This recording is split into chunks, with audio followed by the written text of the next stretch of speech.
అందరికీ హాయ్. జనవరి 12న నా బర్త్డే అయిపోయిందిలేండి. అలాగే ఈ రోజున అంటే జనవరి 12th ఒక గ్రేట్ పర్సన్ది బర్త్డే అండి. ఇలాంటి రోజున నా బర్త్డే రావడం నేను చాలా హ్యాపీగా ఫీల్ అవుతాను.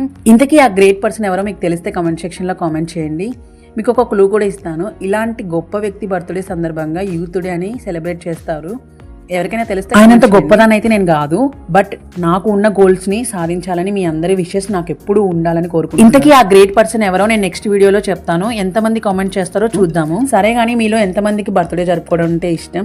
అందరికీ ఇష్టమే ఉంటుందిలే, బట్ నేను చిన్నప్పటి నుంచి నాకైతే అంత పెద్ద ఇంట్రెస్ట్ అయితే ఉండదు. అయితే పిల్లలతో కలిసి కేక్ అయితే కట్ చేశాను. నేను కేక్ ని ఇంట్లోనే ప్రిపేర్ చేశాను. మా పిల్లలు ఎప్పటి నుంచి అడుగుతున్నారు కూడా ఇంట్లో కేక్ చేయి మమ్మీ అని. ఇంకా అలా కుదిరింది. ఇంకా నా బడ్జెట్ లో సమోసా జిలేబీ పార్టీ అయితే ఇచ్చాను ఇక్కడ నైబర్స్ కి. చాలా బాగుంటారు ఫ్రెండ్లీగా. కౌశిక్